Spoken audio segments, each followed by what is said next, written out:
भगवान के एक परम सखा हुए श्री सुदामा जी महाराज, एक ही गुरु के दो शिष्य, एक द्वारिका सोने की नगरी के राजा और एक ऐसे घर में रहते हैं जहां वर्षा होने पर कमर कमर तक जल भर जाता है।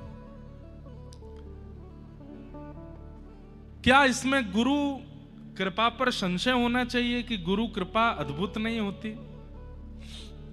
ऐसा नहीं है, बात कुछ और है। भगवान श्री कृष्ण जब गुरुकुल में पढ़ते थे, एक दिन भृगु ऋषि का आगमन हुआ और वे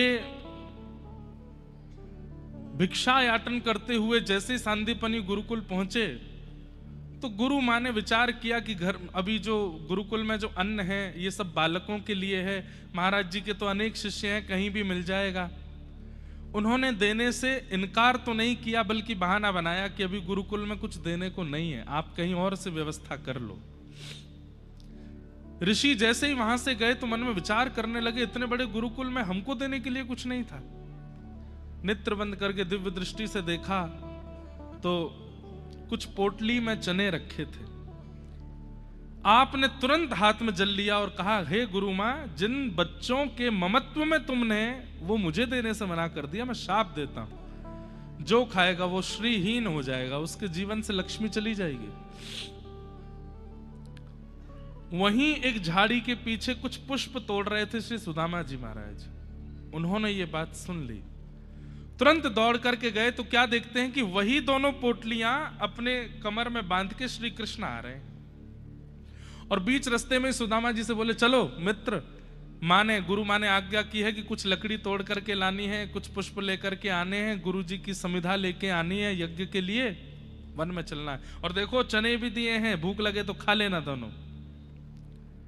सुदामा जी बोले, अगर कृष्ण को पता चल गया कि ये शापित हैं तो ये मुझसे पहले खा जाएगा, और कहीं फेंक इनको सकते नहीं है, क्योंकि अंकुरित होकर के अगर कहीं और प्रकट हो गए, किसी और ने खा लिए तो वो श्रीहीन हो जाएंगे, कृष्ण को मैं खाने दूंगा नहीं। सुदामा जी बहाना बनाने लगे, लाला तू बड़ो लापरवाह है, सब चीजन ने गेड़ दे नीचे ला मोह दे, मैं लेके चलूंगा। और दोनों चने की पुटली अपनी कमर में बांध ली और बस योजना ढूंढने लगे कब अवसर मिले और ये चने मैं खा जाऊं। तभी एक वृक्ष था, श्री कृष्ण वृक्ष पर चढ़ने में थोड़े कमजोर हैं, जल्दी नहीं चढ़ पाते हैं तो योग्य, पर सुदामा जी बहुत तीव्रता से चढ़ जाते हैं। सुदामा जी ने तुरंत एक लंबा वृक्ष देखा, दौड़ करके ऊपर चढ़ गए। वर्षा होने लगी, ठाकुर जी भी आए, बोले, अरे सुदामा, मैं हूं, आ रहा हूं ऊपर, ऊपर बैठ के चना खाएंगे। ठाकुर जी धीरे धीरे चढ़ रहे थे, ऊपर की ओर देखा तो सुदामा जी अपने पूरे मुंह में चने भर के बैठे, अपनी पोटली का भी खा गए, ठाकुर जी की पोटली का भी खा गए। ठाकुर जी बहुत नाराज हुए, बोले, तेने ऐसो काहे को कियो, तेरे अंदर ऐसी भावना आ गई कि तू मेरे पट के चना नहीं खाएगा। सुदामा जी ने हृदय से लगा लिया और नेत्रों से अश्रु प्रवाह करते हुए बोले, लाला तू सदा प्रसन्न रहियो, तू सदा खुश रहियो, तेरे ऊपर, तेरे परिवार के ऊपर जितनी आपत्ति विपत्ति संकट आने हो सब मुंह पे आ जाए, पर तू प्रसन्न रहियो। ठाकुर जी बोले, चल दूर हट, एक तो मेरे बट के चनान ने खाएगा, ऊपर ते आशीष दे रो मोए अच्छो बनवे के काजे।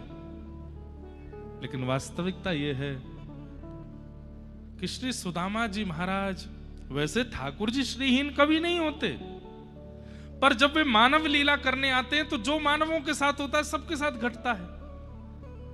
ठाकुर जी श्रीहीन नहीं होने वाले होंगे, यदुवंशियों में कोई श्रीहीन होने वाला होगा, सबकी श्रीहीनता अपने ऊपर ले ली किसने?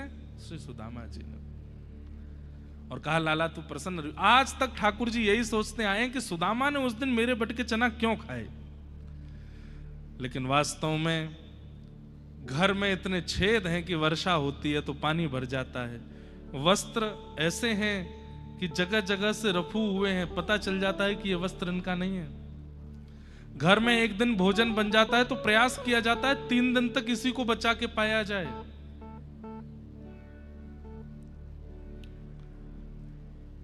सुदामा जी महाराज निर्वहन करते हैं, अहम ही परमो लाभो उत्तम श्लोक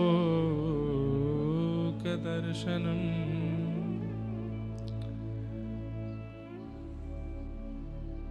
अपने घर पर रहते हैं, किसी से मांग जांच नहीं करते। पत्नी कहती है मैंने सुना आपके मित्र श्री कृष्ण हैं, सबको देते हैं, आप क्यों नहीं जाते उनके पास? सुदामा जी कहते हैं मित्र के घर, बेटी के घर कभी मांगने नहीं जाते, देने जाते हैं सदा। सुन लेना सारे मित्रजन, मित्र को सदैव दिया जाता है।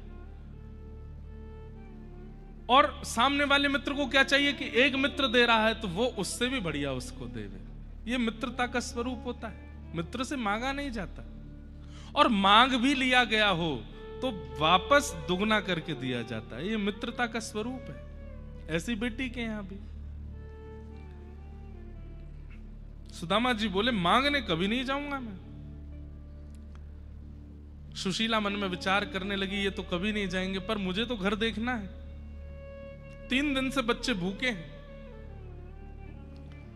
तब मन में विचार करती है अच्छा एक काम करो, मांगने मत जाओ, मिलने तो चले जाओ। वर्षों हो गए हैं, आप वृद्धावस्था में आ गए, हमने सुना है ठाकुर जी के भी 16,108 ब्याह हो गए, एक बार मिल तो आओ। उनको भी लगेगा कि चलो बचपन का मित्र, मैंने भले याद नहीं किया, खुद तो आ गया। सुदामा जी बोले देवी मेरा मन तो बहुत करता है, मेरी इच्छा तो बहुत होती है जाने की, पर मन में ये विचार होता है कि कहीं मेरे वस्त्र देख के, मेरी स्थिति देख करके, इधर देखो, मेरे वस्त्र देख करके, मेरी स्थिति देख करके, मेरी परिस्थिति देख करके कृष्ण को कहीं ये ना लगे कि मैं उससे कुछ मांगने गया। कई बार ऐसा होता है कि व्यक्ति तो स्वभाववश आया है, पर उसकी परिस्थिति देख के हमको दया आ जाती है कि इनको कुछ दे दो। सुदामा जी कहते हैं मैं तो कितना भी प्रयास कर लूं, नए कपड़े भी पहन जाऊंगा तो मेरे मुख से पता चल जाएगा कि मैं दीन हूं। और कृष्ण ने नहीं भी सोचा तो इतने सारे परिवार हैं यदुवंशी, उनमें से किसी ने सोच लिया तो, और किसी ने सोच करके मुझे कुछ देने का प्रयास किया, मैं तो भार के कारण वहीं प्राण त्याग दूंगा, मैं नहीं जाऊंगा।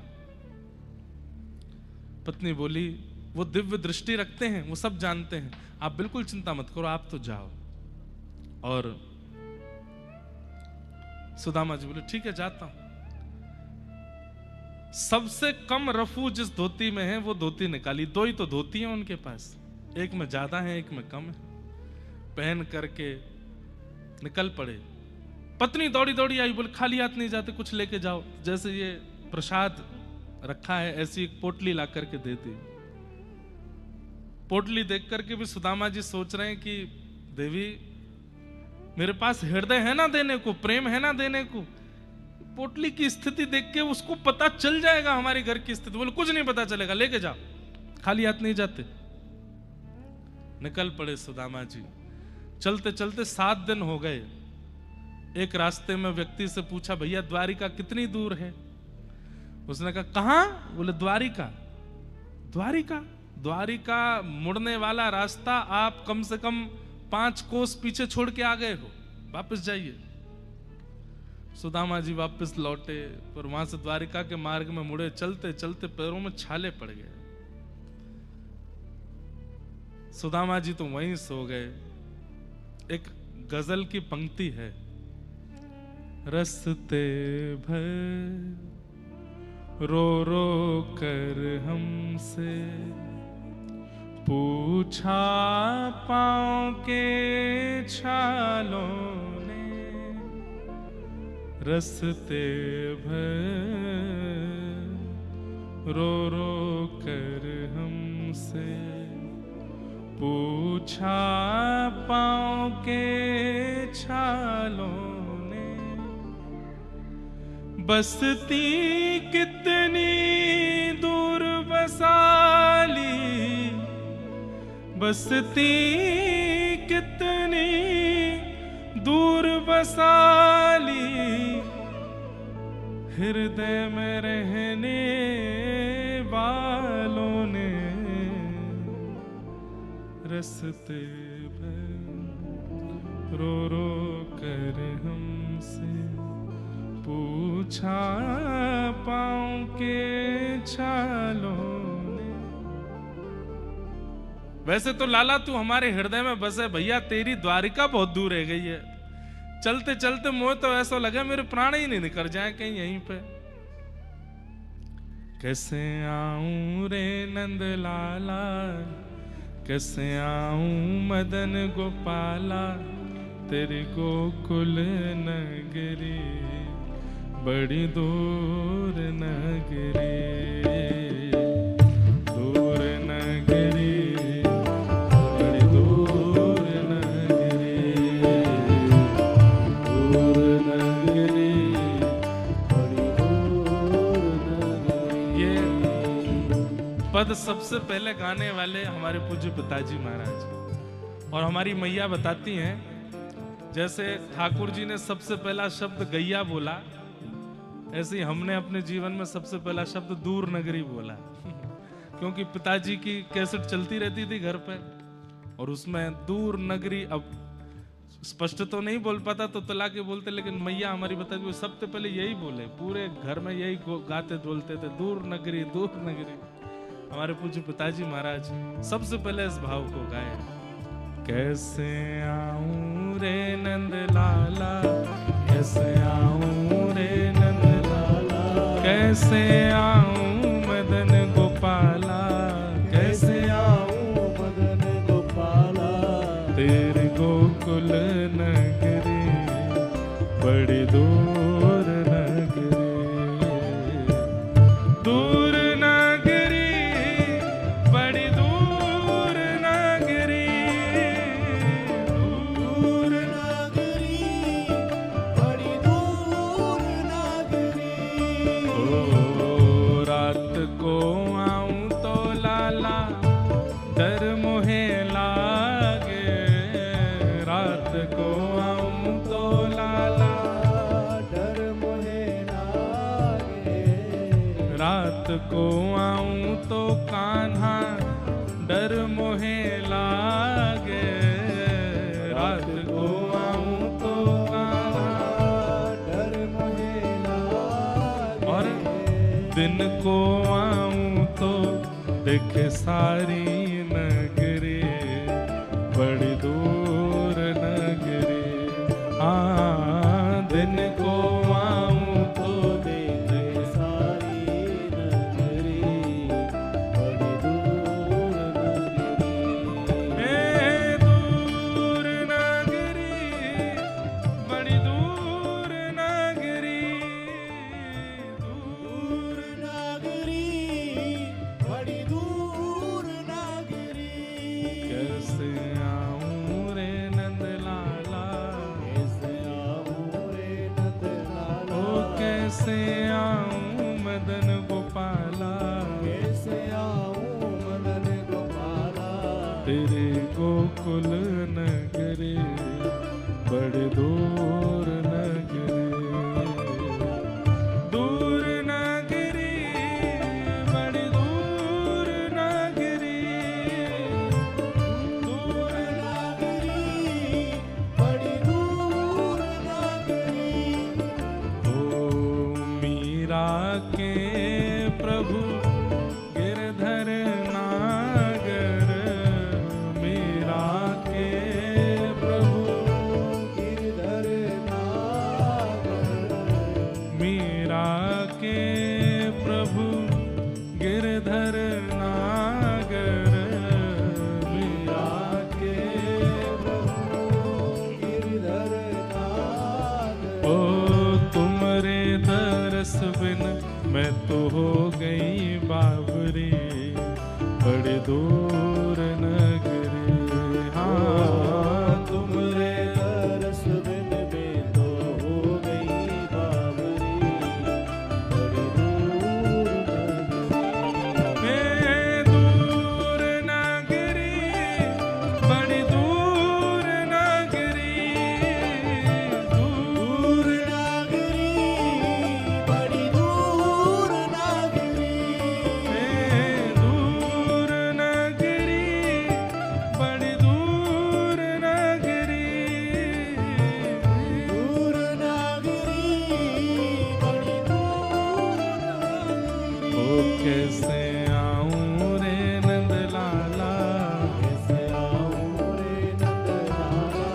कैसे आऊं मदन गोपाला, कैसे आऊं मदन गोपाला, तेरे गोकुल नगरे बड़े दूर नगरे, दूर नगरी बड़ी दूर नगरी, दूर नगरी, बड़ी दूर नगरी, दूर नगरी बड़ी दूर नगरी, दूर नगरी, बड़ी दूर नगरी। सुदामा जी सोए हैं एक नदी के तट पर आंख खुली तो पहुंच गए द्वारिका। जैसे ही देखा कि सोने की नगरी चारों ओर, किसी से पूछा ये कौन सा नगर है, किसी ने बताया ये द्वारिका है। आप ठाकुर जी के दरबारों से जाके बोले भैया हमारी तन की स्थिति देख के यूं मत समझियो कछु मांगवे आए हैं, हम वास्तव में आपके द्वारिकाधीश कृष्ण के बाल सखा हैं, हमारो नाम सुदामा है, हम उनके साथ सांदीपनी गुरुकुल में पढ़े हैं, हम केवल उनसे मिलने आए हैं, बहुत समय हो गए मिले नहीं हैं। अगर वो अति व्यस्त हों तो उनको जाके आप परेशान मत करना, कोई खिड़की ऐसी राजमहल में हो जहां से वो दिख जाए, मैं तो बस देखने आया हूं, पत्नी को वचन दिया है कि मिलके आऊंगा, पर दिख भी जाएंगे तो दिखना भी मिलना ही माना जाएगा, देख करके मैं चला जाऊंगा और पोटली दे जाऊंगा, उनको दे देना, बड़े आदमी हैं, नहीं मिलने का समय हो तो। द्वारपालों ने धक्का नहीं दिया, ये कॉन्सेप्ट पता नहीं क्यों हम लोगों को बताया गया कि द्वारपालों ने धक्का दे दिया, सुदामा जी को पीछे फेंक दिया, नहीं, ऐसा नहीं हो सकता। भगवान द्वारिकाधीश के द्वारपाल हैं, इतने शिक्षित भी नहीं है तो फिर काय बात के द्वारपाल।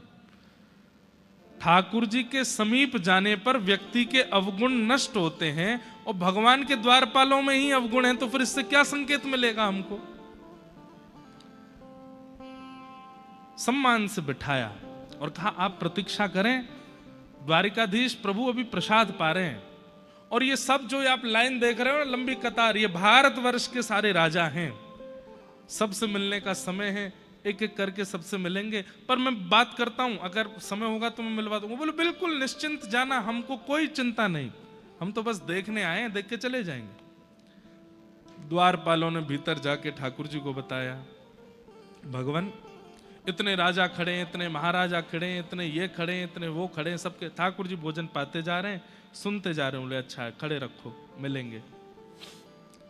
बोले प्रभु एक दीनहीन सा ब्राह्मण आया है, पतले दुबले से हैं महाराज, हड्डी तो ऐसी हैं उनके शरीर की उंगली पे गिन लो, और वस्त्र ऐसे हैं कि जगह जगह से चूहों ने और जाने किन किन ने कतर रखे हैं, रफू करा रखे हैं उन्होंने।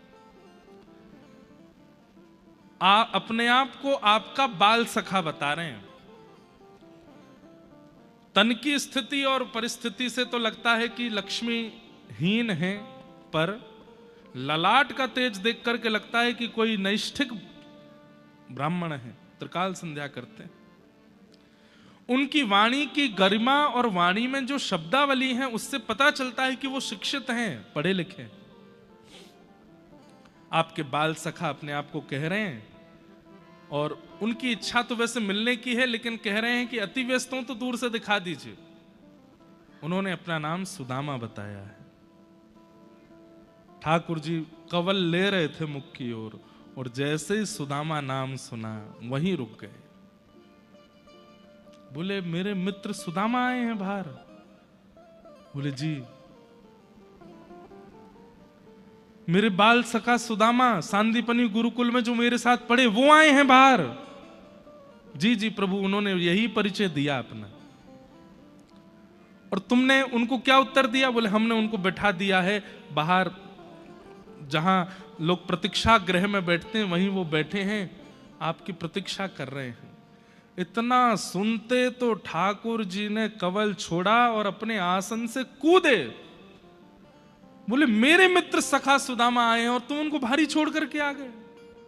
दौड़ने लगे श्री द्वारिकाधीश, एक दौरी पार करें, दूसरी दौरी पार करें, नेत्रों से अश्रुपात हो रहे हैं और बस कहते जा रहे हैं मेरे सखा सुदामा आए हैं, मेरे प्राण धन सुदामा आए हैं, मेरे जीवन धन सुदामा आए हैं, मेरे प्राण सखा सुदामा आए हैं।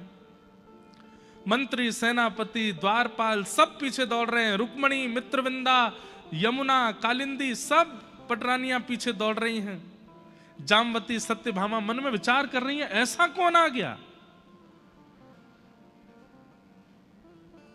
कुरुक्षेत्र में पता चला था कि यशोदा मैया यहां आई हैं, तो ठाकुर जी व्याकुल हुए, भागे नहीं।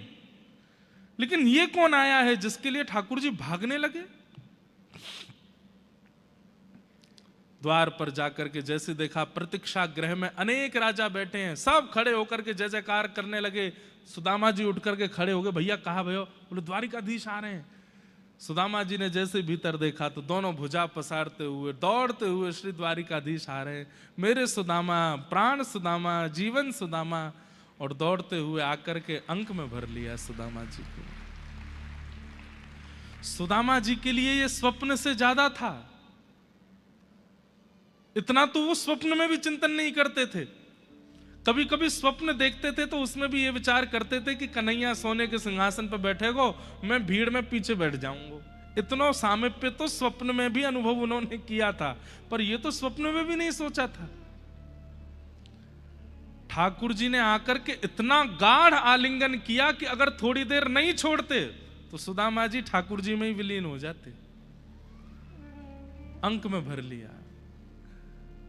अंक में भर करके थोड़ा सा ढीला करके सुदामा जी को पीछे करते हैं और फिर मुखमंडल देखते हैं, सिर पे हाथ घुमाते हैं, गाल स्पर्श करते हैं, फिर अपने हृदय से लगा लेते हैं। फिर थोड़ा दूर करते हैं, फिर देखते हैं, फिर हृदय से लगाते हैं, फिर दूर करते हैं। सुदामा तुम सच में आए हो? बोले हाँ लाला मैं आ गए हो। फिर हृदय से लगा लेते हैं। ऐसा प्रेम, पूरी द्वारिका के नेत्र सजल हो गए। आज बड़े बड़े महाराजा खड़े थे। कोई सोने का रथ लेकर के आया, कोई सोने का सिंहासन लेके आया है, कोई मणियों से जड़ित प्रतिबिंब लेकर के आया है। सब खड़े हैं। फटी सी पोटली में चावल लेके सुदामा आया, उसको ठाकुर जी अंक से लगा रहे हैं। रुक्मणी आदि सब आश्चर्य कर रही हैं। उदार तो श्री कृष्ण हैं, पर इतने उदार हैं ये आज पहली बार पता चला। भगवान के हाथ में अभी भी सब्जी रोटी के कुछ भाव लगे थे। सुदामा जी का मुख खोलो, कुछ खाया सुबह से? बोले सुबह तो कह रो लाला 15 दिन है कछु ना पायो। 15 दिन पहले भात बनो घर में, दही में मिला के पायो, वाके बाद नहीं पायो। अपने हाथ में लगे हुए तिनके आदि जो थे सुदामा जी के मुख में दिए, तो चलो संग प्रसाद पाएंगे। और ऐसे कंठ बिल्कुल कंधे पे हाथ धर के, हाथ पकड़ करके सुदामा जी को लेकर के चल रहे हैं। ठाकुर जी इशारे करते हुए चल रहे हैं। रुक्मणी आदि सब लोगों को पुष्प वर्षण करो, गुलाब जल का छिड़काव करो, नगाड़े बजाओ, पूरी द्वारिका में आज मिठाइयां बंटवा दो, मेरा सखा सुदामा आया है। और सबसे कह दो मध्याह्न समय में राजसभा में पूरी द्वारिका नगरी इकट्ठी हो, सुदामा जी को प्रणाम करने आए सब लोग। लाला मैं जा योग्य ना हूं, तू ऐसा मत करे। अरे मोह काय को प्रणाम करो? बोले देखिए द्वारिका के भाग्य खुलेंगे आपको प्रणाम करने से, और मैं जानता हूं आप किस योग्य हो, चलो भीतर चलो। ले गए। सब स्तब्ध हैं, देख करके सब हैरान हैं। ठाकुर जी लेकर के गए। ठीक है, आचार्य चरण भी कथा में पधारे तो उनके लिए विशिष्ट सिंहासन है। यहां पर विशेष जन आते हैं, सबके लिए ऊपर व्यवस्था है।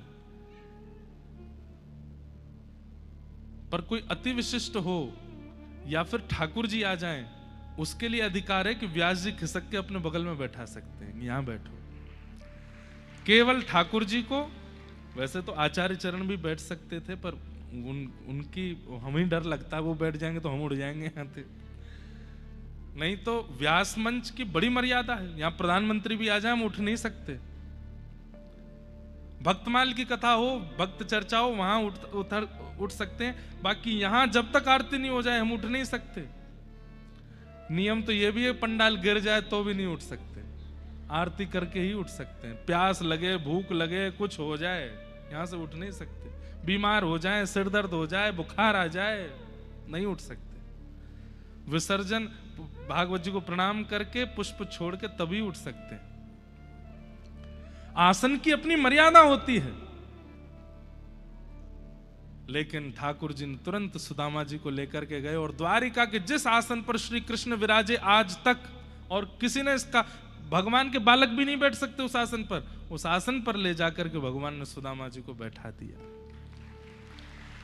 ये दृश्य देख करके द्वारिका के राजा उग्रसेन कहते हैं, ये वही कृष्ण हैं जो मथुरा की राज्य गद्दी से उठा करके कंस को फेंक देते हैं, और ये वही कृष्ण है जो द्वारिका की राज्य गद्दी पर सुदामा दीन ब्राह्मण को बिठा देते हैं। इनसे ज्यादा योग्यता कोई नहीं जानता कि कौन किसके योग्य है। सुदामा जी तो शर्म के मारे व्याकुल हो रहे हैं। बोले लाला जी सब कहा कर रहे हो तू? बोले बिल्कुल चुपचाप बैठे रहो, मुंह पतों में कहा कर रहा हूं। लुकमणी जी को आज्ञा कि वो परात लाओ, ठाकुर जी अब ब्राह्मण देवता आए, चरण प्रक्षालन करना है। बंधुओं, हम लोग भूल गए हैं कि ब्राह्मणों का, संतों का, वैष्णवों का सत्कार घर में कैसे होना चाहिए। ठीक है, आपको अपनी तरफ से प्रस्तुत करना चाहिए, वो ना स्वीकार करे ये उनकी इच्छा। सबसे पहले घर आते ही उनके चरण धोइए, चरण धो करके, वो मना कर दें अगर कि नहीं धोने तो जिद मत कीजिए, व्यवस्था आप अपनी पूरी रखो। जैसे हम चरण नहीं धुलवाते, लेकिन कोई भी ब्राह्मण आपके घर आवे, कोई भी संत आवे, वैष्णव आवे, चरण धोइए। उसके थोड़े बिंदुओं को सब परिवारी जन छिटकिए। अरे कुछ भी नहीं है, ब्राह्मण तो है, कुछ भी नहीं है, एक विरक्त तो है, कुछ भी नहीं है, वैष्णव तो है, अरे कुछ भी नहीं है, तिलक लगा के ठाकुर जी का स्मरण तो कर रहे हैं, इसलिए पूजनीय, वंदन करो, फिर आरती करो, सुंदर चौक पुराओ, माला पहनाओ, और ये विचार करो कि मेरे आराध्य ठाकुर जी ही इनके रूप में आए हैं घर पे। हम आपको एक बात बता रहे हैं, कई बार ऐसा होता है कि मान लीजिए कोई बहलूपिया आया आपके घर, वो है नहीं अंदर से वैष्णव, बस आ गया। कई बार आपका विश्वास, आपका सत्कार और आपके द्वारा की गई जो प्रतिक्रिया होती है, वो प्रतिक्रिया उसको बाध्य कर देती है सुधरने पर। और ऐसा पढ़ा गया आपके दक्षिण भारत में हुए कृष्ण करणामृत ग्रंथ के रचयिता श्री विल्लु मंगल जी।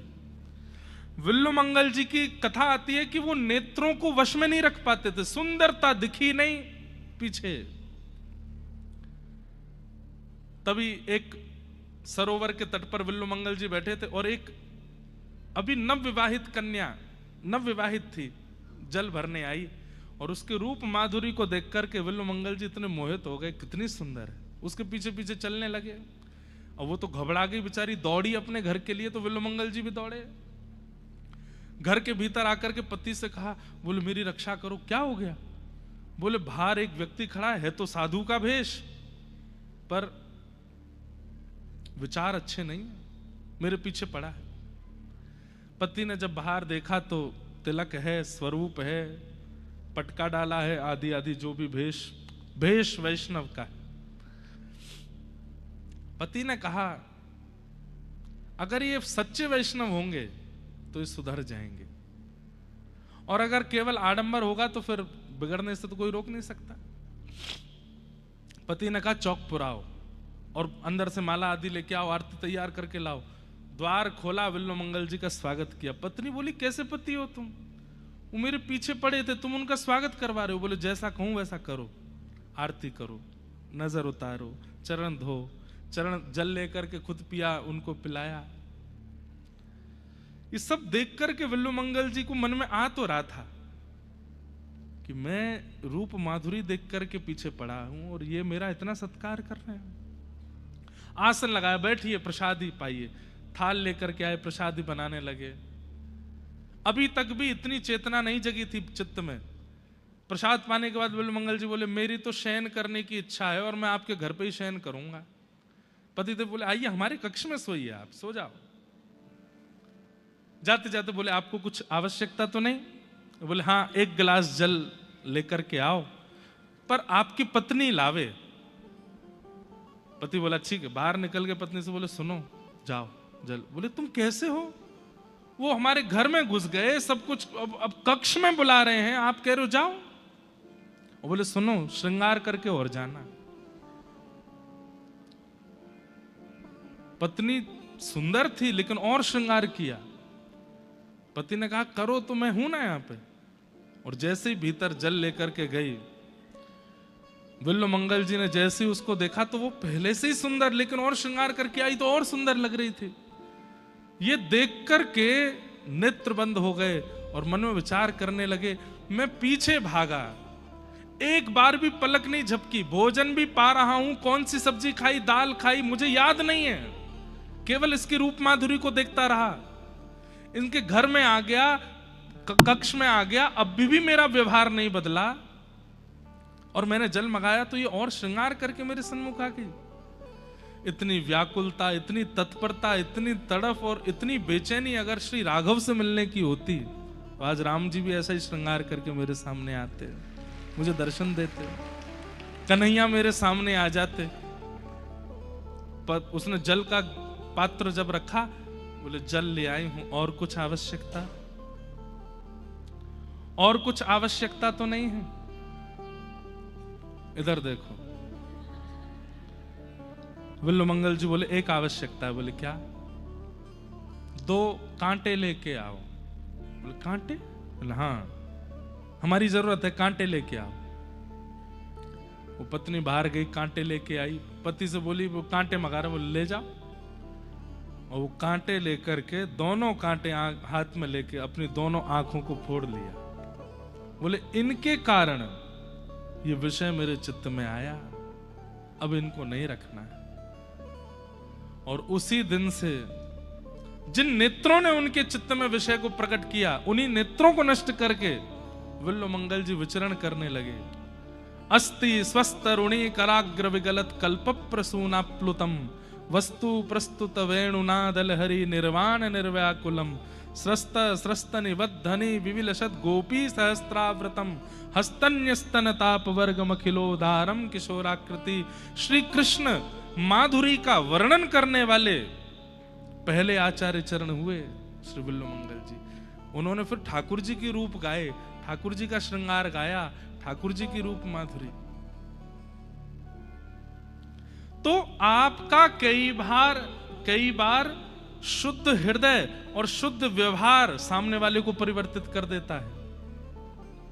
इसलिए ब्राह्मण और आचार्य चरण घर पर आवे, खूब भाव से सत्कार करो। अगर वो उचित होंगे, श्रेष्ठ होंगे तो कृपा हो ही जाएगी। और अगर कहीं वो केवल बाना पहन के घूम रहे हैं, केवल लिफाफा के लिए घूम रहे हैं,